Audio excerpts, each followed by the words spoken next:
Welcome to Beekeeping Today podcast presented by Bee Culture. Beekeeping Today podcast is your source for beekeeping news, information, and entertainment. I'm Jeff Ott. And I'm Kim Flatham. Hey, Jeff and Kim. Today's sponsor is Global Patties. They're a family-operated business that manufactures protein supplement patties for honeybees. It's a good time to think about honeybee nutrition.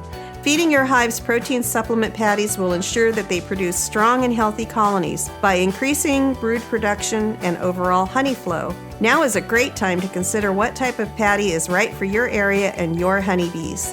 Global offers a variety of standard patties as well as custom patties to meet your needs. No matter where you are, Global is ready to serve you out of their manufacturing plants in Airdrie, Alberta, and in Butte, Montana, or from distribution depots across the continent. Visit them today at www.globalpatties.com. Thanks, Sherry, and thank you, Global Patties. You know, each week we get to talk about how much we appreciate our sponsor support, and we know you'd rather we get right to talking about beekeeping. However, our great sponsors are critical to help making all of this happen. From the transcripts, the hosting fees, the software, the hardware, the microphones, the subscriptions, the recorders, they enable each episode. So with that, thanks to Bee Culture Magazine for continuing their presenting sponsorship of this podcast.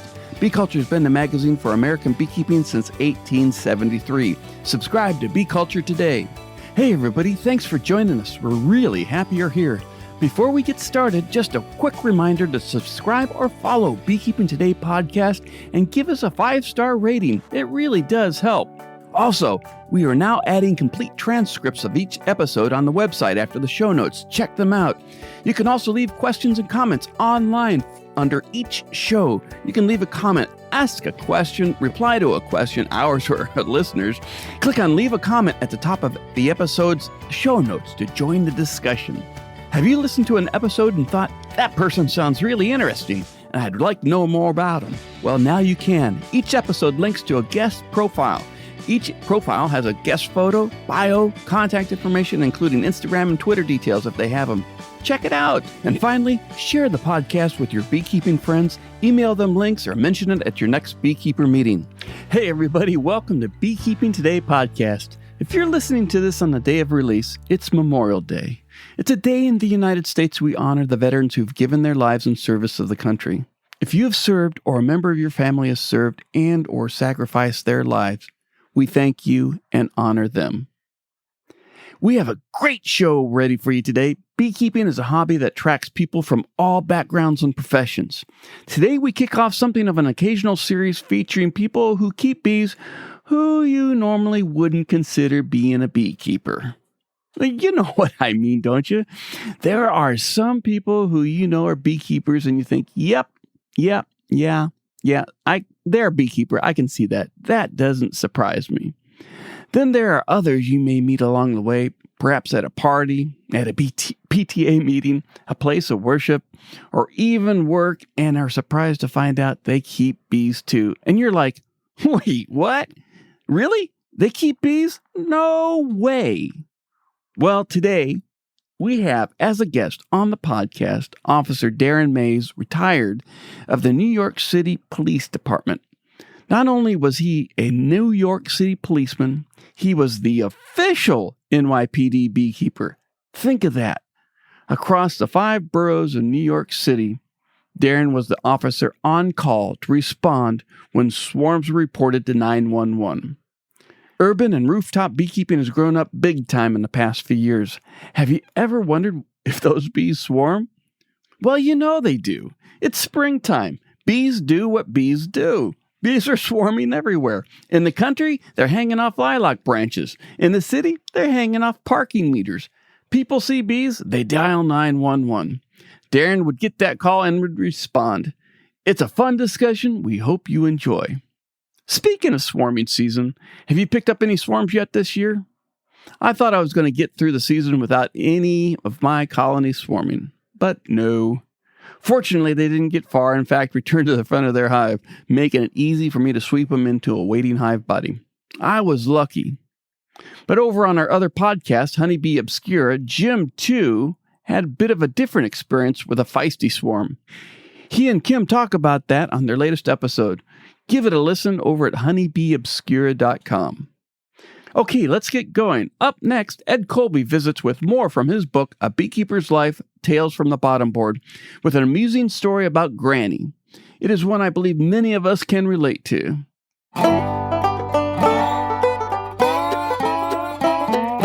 Last year, Granny politely asked if I might put some bees on her property for the garden. She wants more raspberries and bigger apples. Sure, we'll talk about it, I murmured, hoping she'd forget. Granny wasn't offering space for a 30-colony bee yard, you understand. She wanted one hive out behind the shed or on the vacant lot next door that she doesn't own to pollinate her fruit and garden blossoms. Granny lives in Carbondale, but I don't. And while I keep some bees farther up the road near Aspen for a few weeks in the spring, after that I hardly ever get up that way. Honeybees require care and supervision. I wasn't about to drive 45 miles every 2 weeks to tend a solitary beehive. A couple of months ago, Granny brought it up again. I wiggled. Then last week she called. She turned on the charm like she does when she wants something. I sensed an obligation. After all, I've passed many a summer evening fishing at her place. I never turned down a meal when I dropped in unannounced. Plus, Granny and I do go back some. Long ago, she ran the Snow Chase Lodge, a ski bum flop house at the base of Aspen Mountain. I stayed in the bunkhouse out back. Then she rented me kitchen and bathroom privileges when I moved into a nearby abandoned ski lift shack. When my shack's coal stove blew up in my face and I thought I might go blind, she drove me to the hospital. When I shot a 4-point buck, she instructed me to hang it by the cellar door and taught me to butcher. When my dog trotted over Trail Rider Pass and turned up in Marble, Granny picked her up. She claimed she taught me to ski. Actually, we did ski a day together at Buttermilk once, and she did bark out tips. When she moved from Aspen to a house on Highway 82 outside of Carbondale, the deer carnage on the road bothered her. For a time, when she'd hear the screaming tires and telltale thud in the night, she'd go forth in her nightie with her Winchester 30-30. Stunned drivers and sometimes entire families watched in disbelief as Granny dispensed her mercy and then dragged Bambi down to the garage. At some point, she changed her name from Mrs. Mack, never her real name, to Granny. Only complete strangers and her very closest friends call her Pam. Her diet centers around Coca-Cola, a particular brand of sherry, and meat. She harbors strong opinions about what constitutes a healthy lifestyle. She holds strong opinions on just about everything. Granny hops around in the garden cussing and setting traps for varmints. She straightens her ball cap and squints into the sun, then takes a hard hit off her unfiltered Pall Mall. There aren't any damn bees around here anymore, she says. That apple tree used to hum with bees at blossom time. I knew I owed Granny, but I didn't want to pay up. I decided to pass the buck. When I called Kay in Carbondale on a Sunday morning, she was reading in bed. She said she was down to 3 hives. I own 80, and I was about to run to Colbrand to check on some. Kay said she'd never met Granny, but she found Granny's property location intriguing. Plus, she said, I like old people. I spared her some details. She'll learn soon enough. There won't be any helping Granny out of bed or keeping her pills straight. Kay might get to help her dispatch the pesky skunk, though. And please, just don't step on Granny's snakes. She really does love her snakes. Kay thought she ought to move a hive over to Granny soon, before it got too heavy with honey. I like the sound of this. Okay, Kay didn't actually commit, but she did take Granny's number. When I called Granny and told her all this, she chirped about more and better fruit and veggies and said she wouldn't wait for Kay to call. Granny said she'd call Kay right away. Like a prayer answered, later that day I got a swarm call from Carbondale. This gave me an excuse to bug Kay again. Look, I said, you could hive this swarm and drop it off at Granny's. Save you from moving one of your heavy hives. Kay hesitated, but she didn't say no. She could have sounded more enthusiastic, but maybe she was still reading that good book in bed. I haven't had a lot of luck with swarms, she said. It seems like they die out or just leave the hive. I said my luck was the opposite. I said swarms provide a free way to increase your holdings. Mine generally proved gentle and productive. Kay sounded skeptical, but said she'd phone the swarm caller. One way or another, Kay's going to take Granny some bees. I know she will. She has to. Otherwise, it's up to me. Thanks a lot, Ed. Hey, everybody. Ed's book, A Beekeeper's Life, Tales from the Bottom Board, is available wherever you buy your books. Up next, our talk with Darren Mays. But first, a quick word from our friends at Strong Microbials. Hey, beekeepers! Many times during the year, honeybees encounter scarcity of floral sources. As good beekeepers, we feed our bees artificial diets of protein and carbohydrates to keep them going during those stressful times. What is missing, though, are key components. The good microbes necessary for a bee to digest the food and convert it into metabolic energy. Only Super DFM Honeybee by Strong Microbials can provide the necessary microbes to optimally convert the artificial diet into energy necessary for improving longevity, reproduction, immunity, and much more. Super DFM Honeybee is an all-natural probiotic supplement for your honeybees. Find it at strongmicrobials.com or at fine bee supply stores everywhere. Hey, thanks a lot, Strong Microbials. Hey, everybody, while you're out there, make sure you click on and subscribe to The Hive, the regular newsletter full of useful beekeeping information and product updates. Hey, everybody, welcome back. Sitting across the virtual Zoom Beekeeping Today podcast table is none other than Darren Mays, retired beekeeper for the New York Police Department. Welcome, Darren, to Beekeeping Today podcast. Thank you. Thanks for having me as a guest. Well, it's our pleasure. I'm so excited about having you here. I couldn't even get it out of my mouth. So now we're started. I can settle down. All right. Nice to meet you, Darren. Likewise, Mr. Florida. I would guess that you have a lot of interesting stories to tell from most people who don't live in New York City. But let me go back to the beginning. How did you get to be the beekeeper for the New York Police Department? How did you get into bees? I'll start with how I got into bees, and I guess I would say it found me. I have a friend, Rich, who lives in Massachusetts, and he's from England. And when he moved here several years ago to the United States, he was the type of guy who wanted to start every hobby that he could think of. You know, he wanted to be a weightlifter. He wanted to be a blacksmith. He tried everything, but every hobby he tried only lasted maybe 2 weeks. So one day my wife came home and said, Darren, guess what Rich is doing now? And she's laughing, and I knew it was something funny. I was like, tell me, what is he doing now? And she was like, he's taking beekeeping classes. So we both bursted out laughing because I thought it was the funniest thing, like who take beekeeping classes? Bees, they just sting people. You know, why would you want to do that?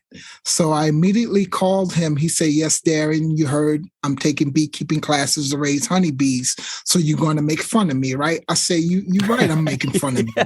Why would you do that? Like, you understand bees sting. He said, well, they produce honey. I said, I never like honey anyways, so I don't think I would like bees. But I realized that once he harvested some honey and shared it with me, it tasted totally different from what I had growing up because I'd never had the real stuff. Parents used to buy little plastic bottles of honey, and I guess I thought that was real. But moving forward was one weekend I went to his house, And before I could get out of the car, he came to the door, ushered me in his backyard, and was like, Darren, come look at my bees. You want to see my bees? I was like, Rich, I don't want to see your bees. I don't want to get stung. I'm not interested. But I didn't want to make him feel bad about his newfound hobby. So I went out there and support him, and I stood maybe 50 yards away while he's standing right next to the hive. Like, Darren, could you see what these bees are doing? Like, they're going out, they're coming back, and they're bringing in pollen, and they got these cool pollen sacs on their legs. 50 yards away, Rich, I can see what they're doing. Sure, I can see the pollen sacs on them. He was like, no, you got to come closer, really. Take a look at it. It's cool. You see where I'm standing. I'm not getting stung. I said, yeah, maybe because they know you better than me. So I moved maybe like another 20 yards closer. Then I seen the bees flying back and forth from the entrance. But still couldn't see the pollen sacs, but I told him I could. He was like, you're lying. Just come closer. If you get stung, then you don't have to worry about it no more. So I moved closer. I got within 5 feet, and I noticed it. And like an airport, I see all these bees coming and going. And I saw the pollen sacs on their legs. And before I knew it, I was on one knee with one arm resting on his hive for an hour. And didn't realize I was outside for an hour until I heard some laughing coming from his kitchen window. And I looked up. He wasn't near his hive no more. He left, went inside the house.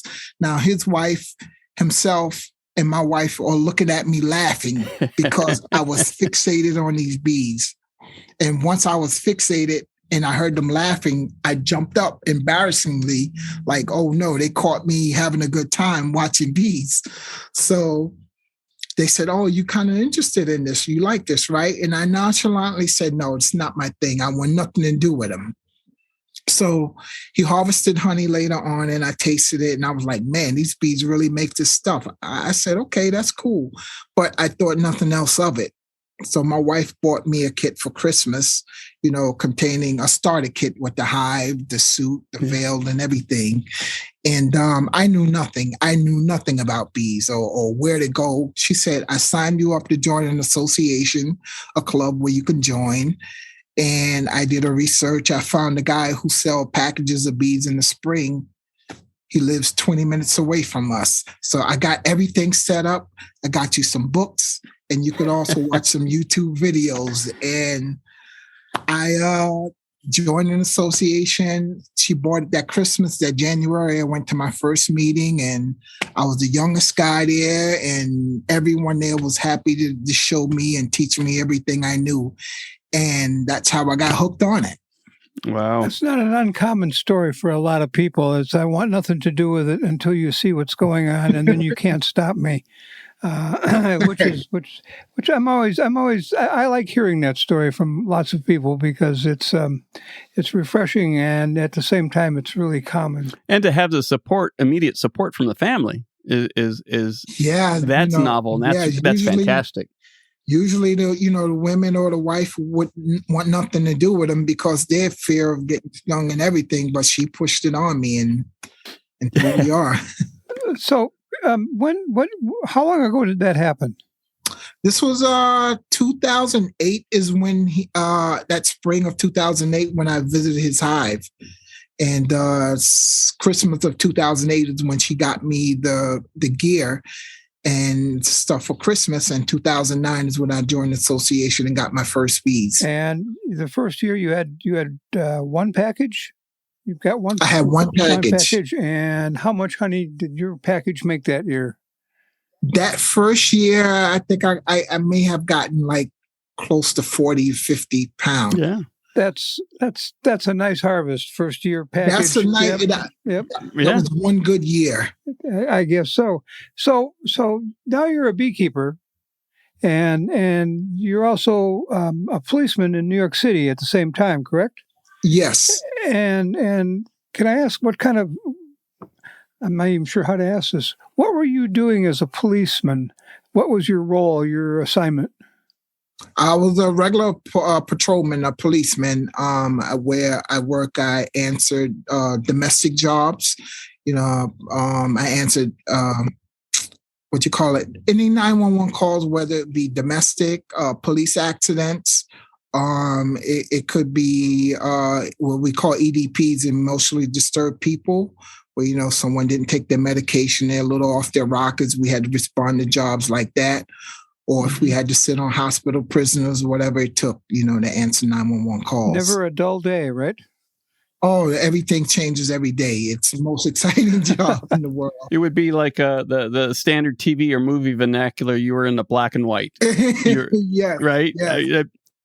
For someone who doesn't live in New York City and only knows it through the TV, that would be almost you'd real be life. that guy. Yeah. Wow. So now you're a beekeeper and you're a policeman, and somewhere in there you became the person that they were calling when they had trouble. Well, let me go back a half a step.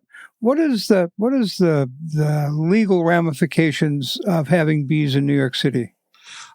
Beekeeping was legalized in 2010.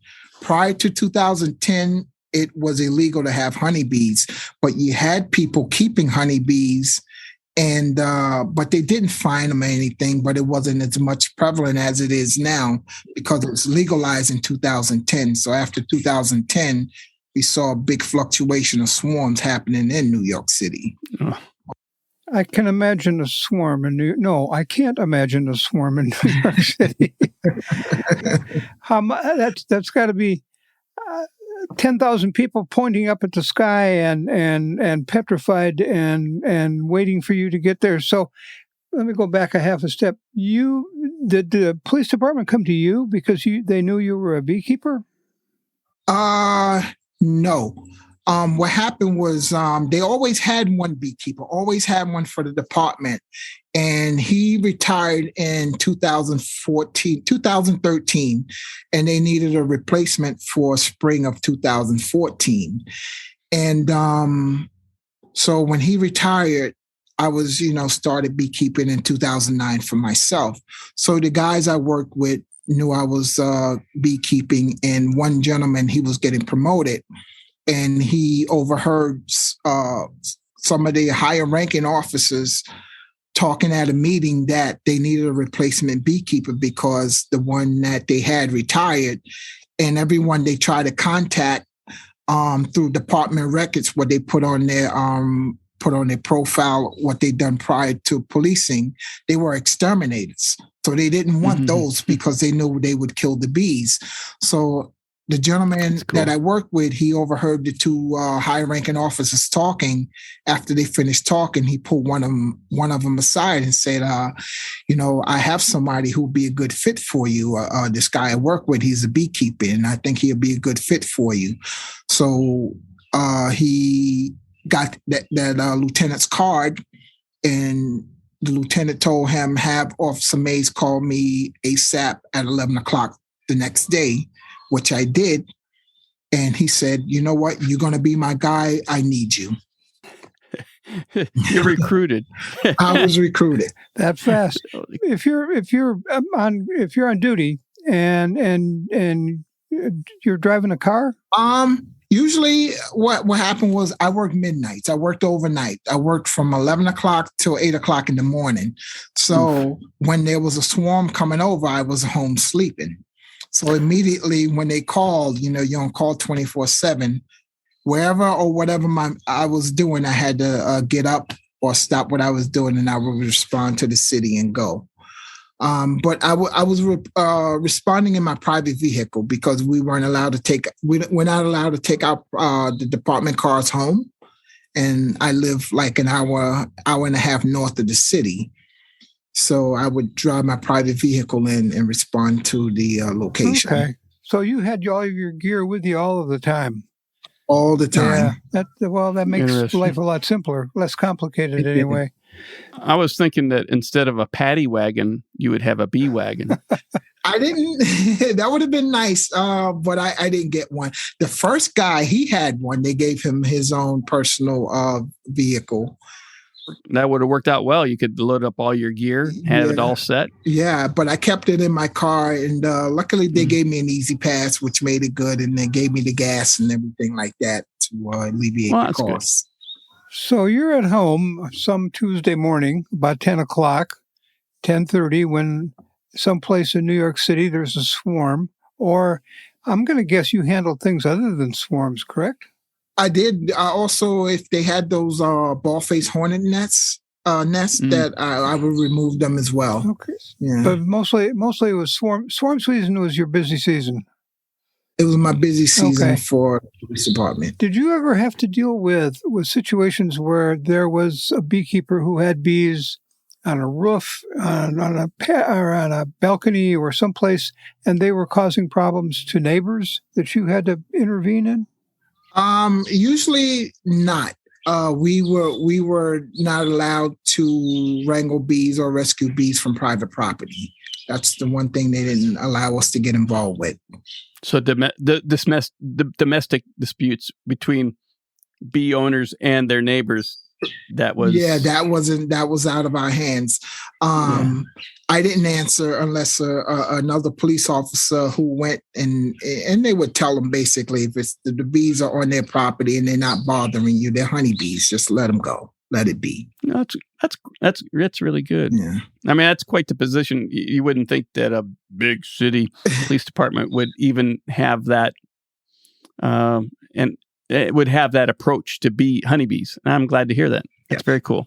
So when the swarm came from someplace and landed on something that wasn't private property, it landed on a mailbox or it landed on a street lamp, or what about a storefront? Storefront, we would get it. Okay. We had the infamous one that landed on the hot dog stand in Times Square. It landed on a hot dog stand, and that's when I was doing it, I found another gentleman to help me. He was a beekeeper as well, and I found him. So it was two of us doing it, and he got the call that day to remove some bees from a hot dog stand. Wow.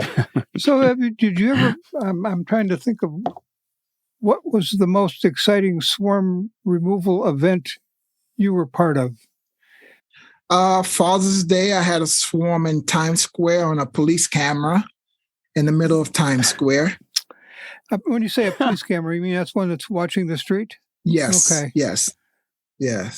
So who reported that? Was that self-reported by the officers monitoring? Part of it was by Intel.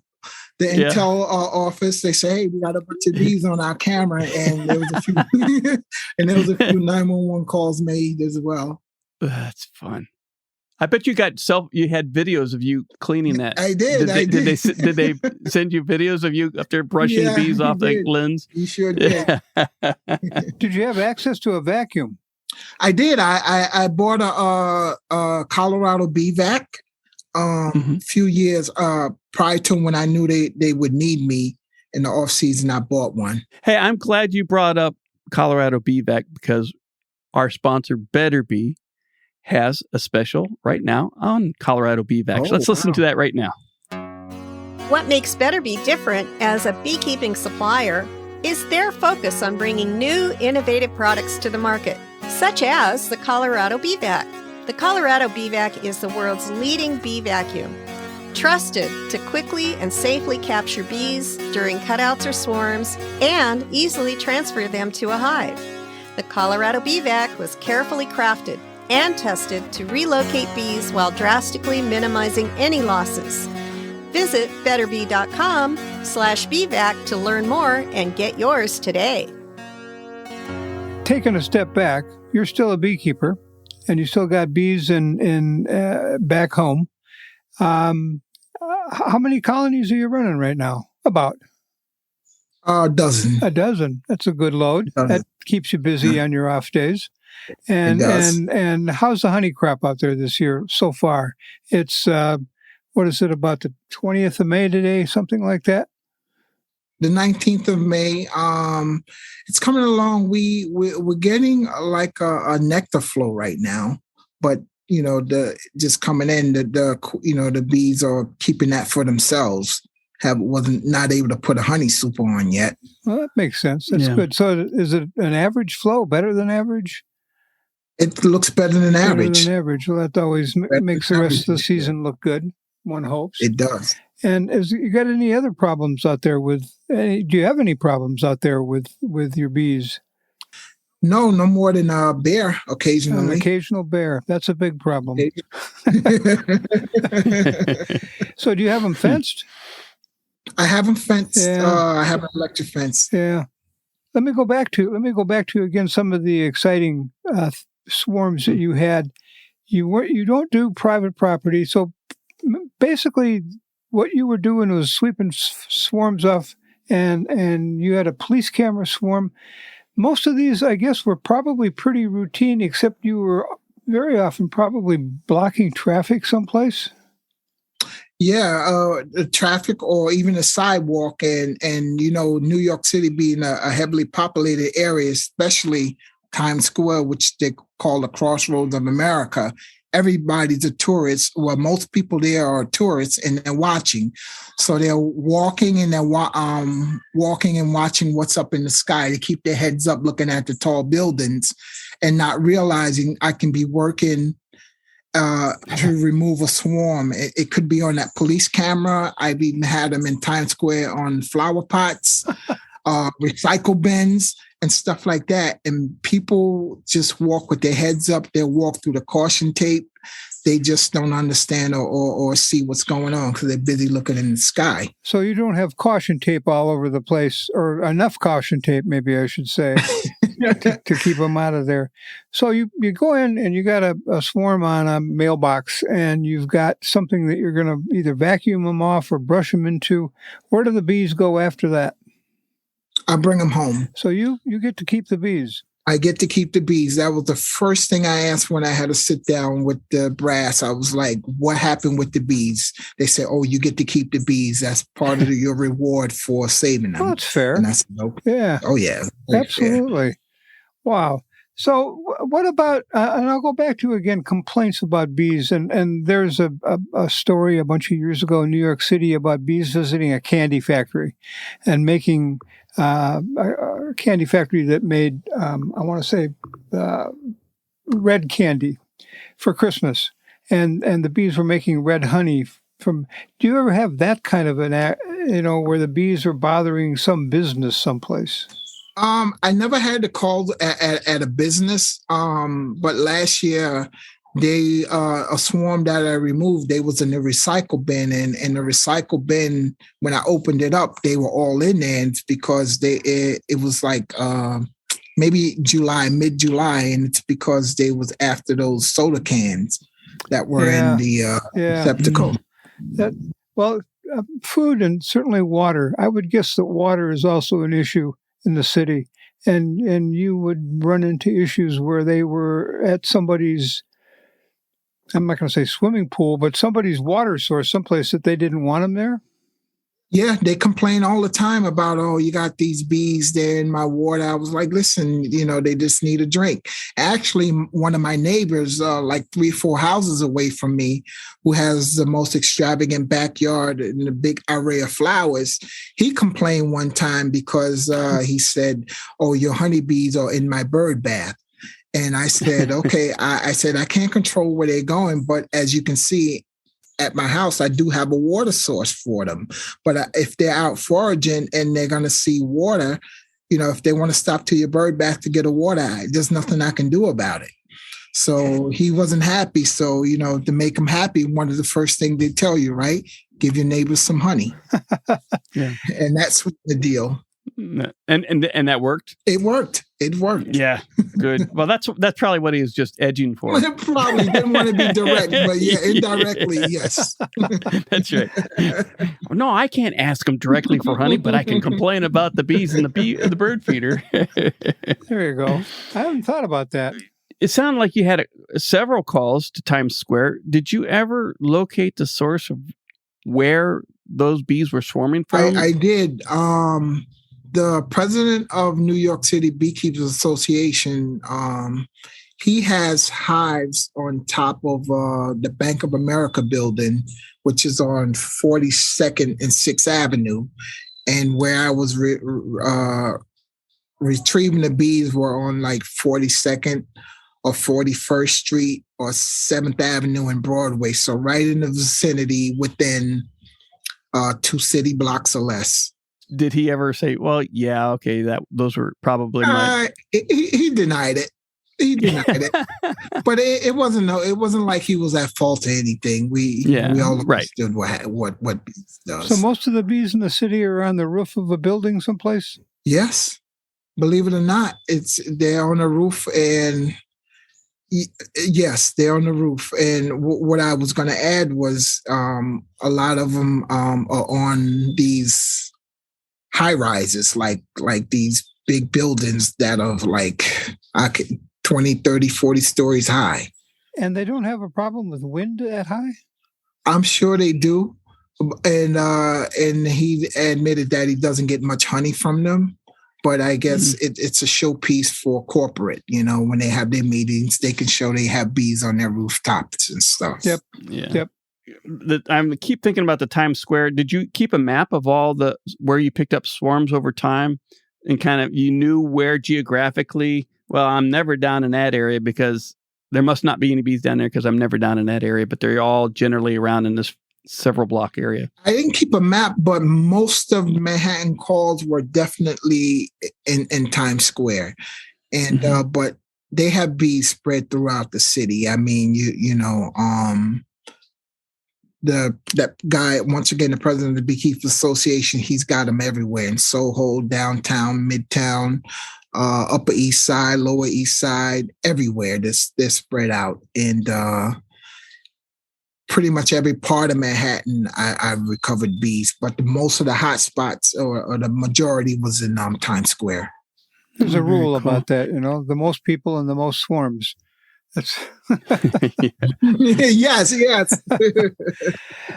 One of the things that I read in one of the articles I read about you was that back in 2019, you were, I don't know, was elected, appointed, or honored by being what they call Cop of the Year? Yes. In my command, where I worked in the 104 precinct, which is in Ridgewood, Queens, we have 5 boroughs. We have the Bronx, Manhattan, Staten Island, Queens. Did I name them all? Manhattan, Bronx, Staten Island, Queens, and Brooklyn. So those are the 5 boroughs. You leave work and see how quickly you lose things. Very quickly. So yes, I work in Queens in one of the precincts in Queens, and I was elected Police of the Year in my command. Oh, congratulations! That's quite an honor, I would guess, in an organization. I'm guessing somewhere in the neighborhood of 35,000 policemen. Yes, that's quite an honor. Yes. So congratulations for that. Well, what have we missed, Darren? What adventure as the New York... I want to know what his fellow policemen, what his nickname for him was. Or you had to get a little ribbing. I mean, you can't. They call you the B Man. That's the easy one. Or Buzz. You had a Candy Man or what was the other one? It was like, usually Candyman, B-Man, and the Honey Guy. It's the Honey Guy. And then there was people, when you go to respond to a swarm, sometimes you call the precinct and have them meet you there, and they'd be like, who? What? Who are you? A beekeeper? What is that? They didn't know what it was. And I'm telling you, out of 35,000 cops, maybe 300 cops know what a beekeeper is. Yeah. Wow. Now, did you have the letter B in your badge number? I didn't have that. I had that. The 4352 was my badge number, but I had the cool patches put on my bee veil, and when they saw that, they were blown away. Yeah. Oh, that is so cool, Darren. That really... I know that's a rough job. I'm sure it could be a rough job many days. But having that to fall back onto and think about, I'm sure really lightened your day and those around you. Well, the beekeeping and made my days much better. I mean, if I got beat up at work, I had a hard day, or just a rough night, I come home the next morning and I'll pop open these hives and I hear that humming. It takes everything away. It just wiped every problem I had away. Yeah. Yeah, and the aromatherapy, the warm beeswax and the smell of the just hive and everything. The sound, very calming. And I mean the way they work. If we could work like that in unity and harmony, we'd be great. Yes, that's it. There's a goal. You're absolutely right. You say they're looking for a new beekeeper in for the police department. Any takers? Are they hopeful for anybody? They have one. Okay. His name is Robert Travis. He was there when I was getting ready to leave. He was always, but I was the point guy, the primary guy, and he was there. If I wasn't available, then he was in the wings waiting. So when you handed over the official smoker of the department, did you have any words of advice for him? We didn't do that. You mentioned the 5 boroughs. Does each borough have a beekeeper? No, you're it. You was it. Okay, it was it. The one beekeeper, or if we happen to have 2. We were lucky to have 2 for like 3 years. Myself and the other gentleman, Mike Loriano, who caught the bees off the hot dog stand in Times Square. Okay. Luckily to have 2 of them at one time.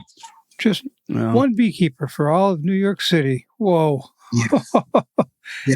It's very few in between. Did you ever have any incidents, a truck turning over or any road accidents?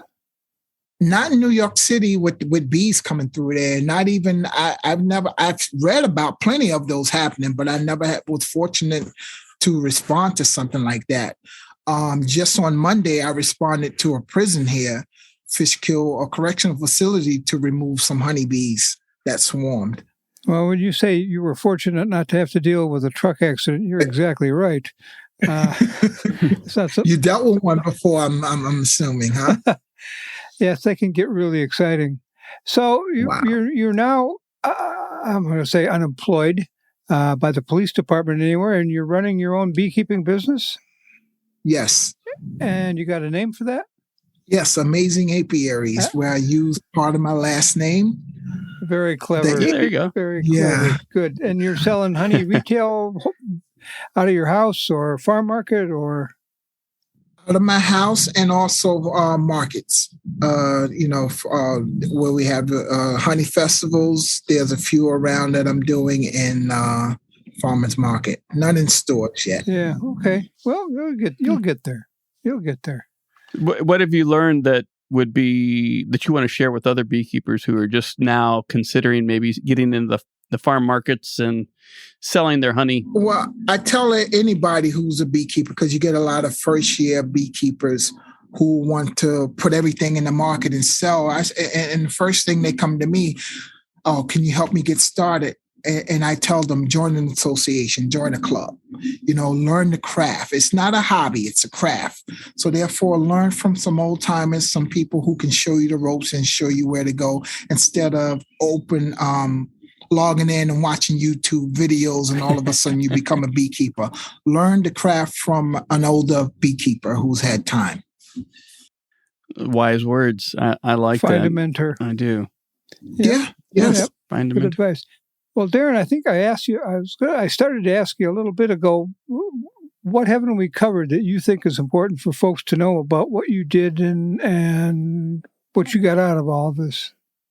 I got lucky, I would say, because when I got into beekeeping, I never knew the police department had one. So when beekeeping became legalized in 2010, that's when they had the big influx of swarms happening. And once I saw it on the news and everything, and then I said, wow, they got a beekeeper for this? I said, I'd love to do that. But I knew I had no shot at it because they had the one who was taking care of everything. But when he retired and he was close to retiring, he actually reached out to me because he heard about me from other fellow cops that I was doing it. And he was like, yeah, tell Darren to call me. I could set him up where he could be the next guy because I'm retiring, and him and I are still friends today. That's great. Does he live near you? He's in Queens. I'm in the Hudson Valley, so we're like an hour and a half apart. Yeah. Yeah. Well, that's really cool. Well, I need to ask, and please forgive me. I got it. So did you carry a bee gun when you wore your bee suit? I would say okay. I'll cut that out. I'll edit that out. No, it's cool. I always carry anytime I respond to a swarm, I always have my service weapon on me, as well as my hive tool. So, there you go. Your hive tool. The hive tool. That is the most important thing when responding to a swarm call.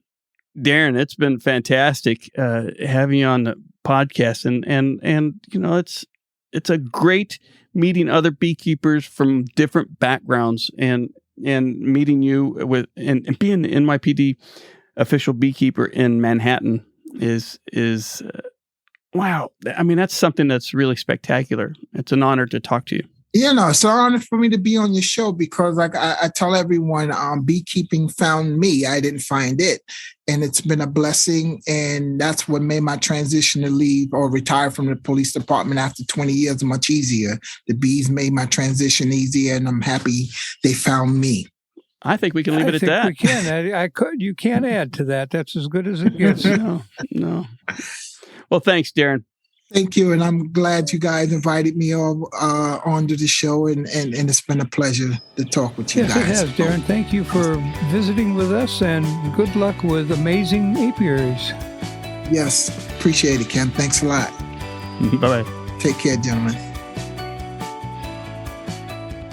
I enjoyed having Darren on the show. I enjoy laughing, and he seemed like the guy and a typical beekeeper, happy with beekeeping and happy with where he is with them. That's fun. It was, and I say this carefully. He didn't take himself too seriously. He had fun on the job, on the beekeeping part of the job, and working with the people that he got to work with, and the adventures that he had. So. I think New York was lucky to have him.